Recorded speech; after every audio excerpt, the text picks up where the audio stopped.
short scary story. Phone का श्राप।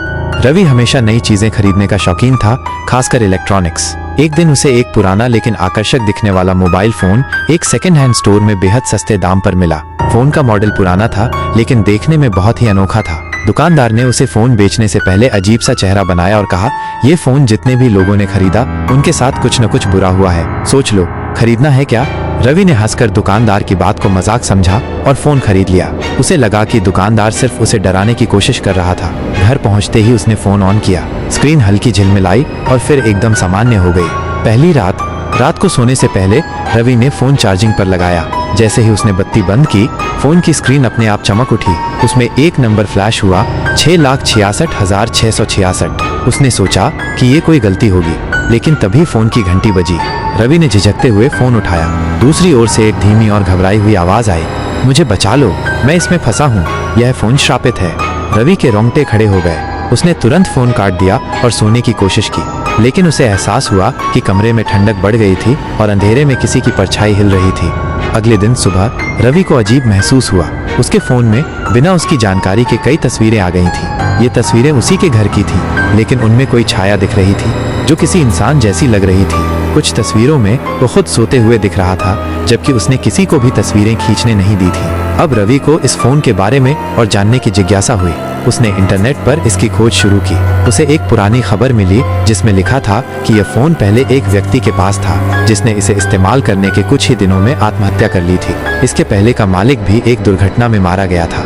रवि को यह सब पढ़कर झटका लगा, लेकिन उसने सोचा कि यह सब सिर्फ एक संयोग हो सकता है। दूसरी रात रवि ने सोने से पहले फोन को दूर रख दिया, लेकिन आधी रात को फोन अपने आप ऑन हो गया और उसमें एक वीडियो अपने आप चलने लगा।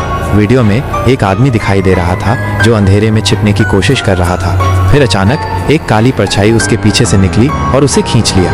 वो आदमी जोर से चीखा और वीडियो वहीं खत्म हो गया। रवि के हाथ पैर सुन्न पड़ गए।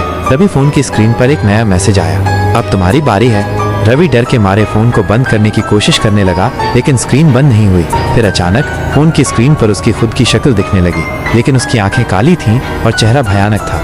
रवि अब पूरी तरह से इस फोन से छुटकारा पाना चाहता था। उसने तुरंत उसे फेंकने का सोचा, लेकिन जैसे ही उसने फोन उठाया उसे एक झटका लगा। फोन की स्क्रीन पर एक पता लिखा था, ब्लैकवुड एबे, पुराने कब्रिस्तान के पास। रवि ने तय किया कि वह इस रहस्य को जाने बिना चैन से नहीं रहेगा। अगले दिन वो अपने दोस्त अर्जुन को साथ लेकर उस पते पर पहुंचा। वहां एक पुराना उजाड़ सा घर था। जैसे ही वे अंदर गए, उन्हें दीवारों पर खून से लिखे संदेश मिले, इस फोन को वापस रख दो वरना तुम भी फंस जाओगे। अचानक एक जोरदार हवा चली और दरवाजा अपने आप बंद हो गया। अंधेरे में एक परछाई हिलती दिखी। अंतिम मुठभेड़। रवि और अर्जुन ने तेजी से दरवाजा खोलने की कोशिश की, लेकिन वो नहीं खुला। तभी फोन की घंटी फिर से बजी। इस बार आवाज बेहद डरावनी थी, अब तुम नहीं बच सकते। फोन की स्क्रीन पर वही भयानक चेहरा दिखाई दिया। अचानक अर्जुन जोर से चिल्लाया, रवि पीछे देख। रवि ने मुड़कर देखा, एक काली परछाई उनकी ओर बढ़ रही थी।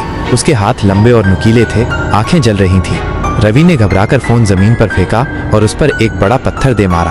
फोन टुकड़ों में बिखर गया और उसी समय परछाई भी दर्द भरी चीख के साथ हवा में गायब हो गई। दरवाजा खुल गया और दोनों वहां से भागकर अपनी जान बचाने में सफल रहे। अंत या नई शुरुआत। रवि ने राहत की सांस ली, लेकिन जब उसने अर्जुन की ओर देखा तो वह सफेद पड़ चुका था। उसने धीरे से कहा, रवि तुम्हारी जेब में क्या है? रवि ने अपनी जेब में हाथ डाला और उसकी आत्मा कांप उठी। उसकी जेब में वही फोन सही सलामत पड़ा था। स्क्रीन पर सिर्फ एक शब्द लिखा था, शुभ रात्रि।